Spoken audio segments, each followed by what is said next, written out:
kalapatid yung isa sa mga bagong warrior nga pala natin. Nakap-sibling ni Kobe, yung nilalaro niya sa pooling na nananalo lagi, madalas nagra-ranking. No? So sa wakas, nagkaroon tayong dagdag pwersa.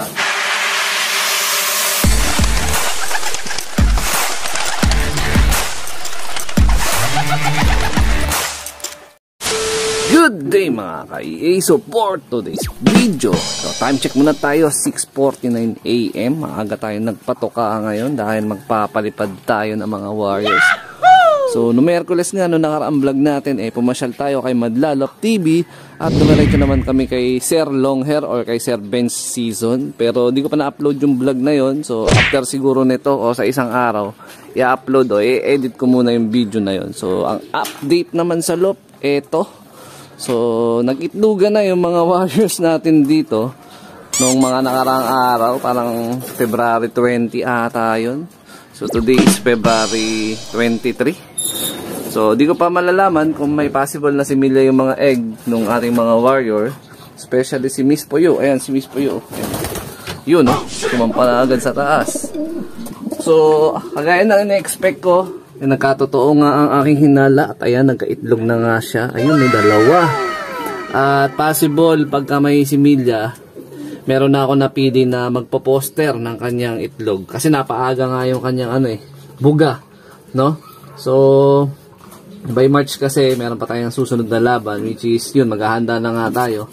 So, ngayon, naputol tuloy yung training ko sa kanya pag tos ko, no? So yan mga kalapatids. Tapos ito rin yung Taiwan, nag-itlog na rin. Pero yung unang itlog nito nung last month, nakapares niya pa etong si Red Batosay, yung full sibling ni Minato. Yung una nilang binuga, walang similya. Ito pangalawang buga na to, pero ang pares niya na dito, yung Pied na bloodline ni Sir Dennis Palma na nakakross dun sa Jersey. Ayan, so ito, i-check ko din kung possible magkakaroon na similya. Halos sabay sila, magkasunuran lang. Nauna lang ng isang araw etong Taiwan sa pag-itlog. Dito nga sa ating bida. Ngayon na pang MacArthur na laban natin na si Miss Puyo. Ayan, no.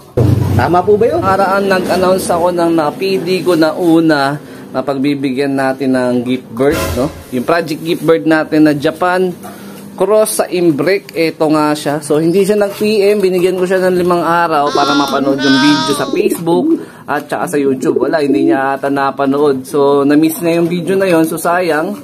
Pero, huwag kayong mag-alala kasi magkakaroon ng ibang chance sa ibang solid supporter. So, ngayon, meron akong pinili kagabi na talagang solid supporter din. Sana mapanood niya tong video na to. So, ang ginagawa ko kasi, hindi ko ina-announce sa title, hindi ko ina-announce sa thumbnail na meron tayong ipamimigay. Basta kung sino lang yung matsyempohan, mapanood nyo siya ng tiyempo, tapos mabanggit ko yung pangalan nyo. Di PM nyo na ako, meron kayong 5 araw. So, yun. Si Chanolop TV yung napili natin sa pangalawang pagkakataon. Yung una kasi napili natin is wala, hindi siya nakapag-PM sa loob ng 5 araw. O Chanolop TV, PM mo na ako. By next week, pwede na agad pick upin to. Ayan. So, pili ka na lang dito. Isa dito sa young bird na next mate. So, magkakaroon pa tayo next week o sa mga susunod na araw na isa pa na pipiliin. Personal. Para sa ating project gift bird. Ayan o. Sana all. A few moments later. Taro na tayo mga EA. Time check natin. 7 o'clock in the morning. You know. Man. Medyo madilim yung kuha pa na natin. Malamang dito yung dalawang naglilimlim, di mo na maglilipad-lipad yan. So meron tayong i-adjust sa programa ni Miss Puyo. After natin ma-monitor kung merong possible similya yung kanilang itlog, no? So kakabuga nga lang, nasa 3 araw pa lang. So normally kasi 5 days nalalaman ko para ma-monitor kung merong possible similya yung mga itlog na kalapati natin. Ayan, no? 5 lang yung rumonda dahil yung dalawa is nandito, si Taiwan. Ayun, naglilimlim si Taiwan tsaka si Miss Puyo. Ayun sila. 75 years later. Bali, ito mga kalapatid, yung isa sa mga bagong warrior nga pala natin. Ayun. Ito yung isa sa mga binigay sa akin ni James Madla, o mas kilala nyo Madlalop TV. So, meron tayo dito na half-sibling ni Kobe. Yung nilalaro niya sa pooling na nananalo lagi, madalas nagra-ranking. No? So, sa wakas, nagkaroon tayong dagdag pwersa. So, sabi ni Madla, gamitin ko pang cooling. So, yun ang gagawin natin. So, ito isililipat ko na nga dun sa flyer section. Kasabay na sa paghahanda sa pagkukondisyon ko dun sa iba nating warrior na gagamitin natin sa norte. So, sana humabol to sa norte.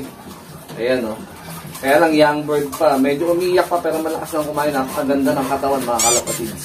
So, ayan. So, maraming salamat sa iyo, Madlalop TV. Ayan, kasama natin si Kumparin Dabarkad. Tapos yung nakuha naman o yung regalo naman sa atin ni Sir Benz Season o si Longhair TV sa susunod na content papakita ko sa inyo.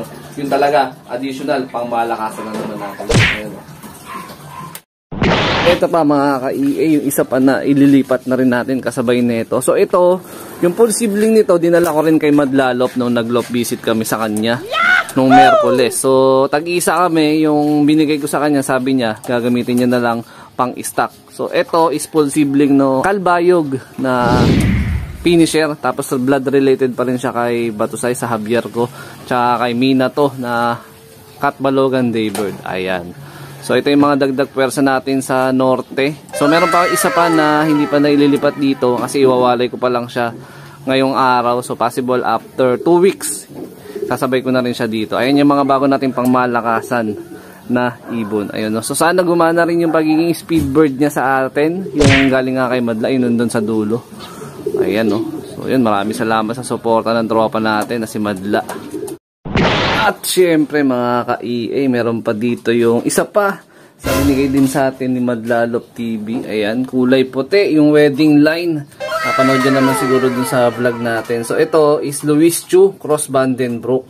Ayan. So ito gagawin natin future breeder. Ayan. Sabi kasi nung ni Madla doon sa pinagkuhanan, yung mga nilalabas nung magulang nito is magandang gawing pang infuse at gawing breeder. So wala nang problema sa kulay. Importante sa atin ang mahalaga is yung bloodline. Ayan. So ito is purong-puro na Louis Chu na may pasok na rin ng Vandenbroek. Pero alam ko yung baseline kasi ng Louis Chu is Vandenbroek din. So yan. Meron tayong pangmalakasan. Nakaperso ba niya rin yan? Kasabay nung isang pinakita ko sa inyo na speedbird na half sibling ni Kobe. Nakaperso ban din. Tapos yung kabilang side naman is naka-commercial. Tapos syempre, hindi rin naman nawalan si Kumparin Dabarkads dahil ako na rin muna yung nag-uwi noon no mismong gabi ng Merkules nga.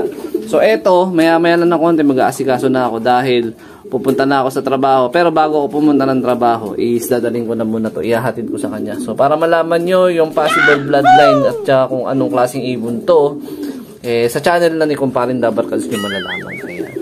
So yun lang muna yung update natin for today's video. Ayan. So nagbababaan na rin yung mga wire natin, yung mga pinalipad natin. Kaya lang may naririnig ako dito na parang nagkakarambola. Ayan na sila. Kompleto na ba yung palipad natin? Ayan na sila oh. Parang kulang na naman ako ng isa. Uy, medyo magugulatin na kayo ngayon ah. So, okay lang yan. Naglilipad muna kayo dyan. Yung bagong lipat natin dito bahagyan, nabinyagan na ng ibang mga may anak. O yung may mga itlog pala. Kinamusta na sila, nagpakilala na. Pero kailangan ko maobserbahan to kasi baka possible, baka ma-stress. So dito ko na tatapos yung video na to. Shoutout sa mga solid supporter natin dyan. Siyempre huwag kalimutan mag-like, comment, share, mag-subscribe. So ingat mga kalapatids. Keep safe. God bless. Ayun na sila. Sige, lipad.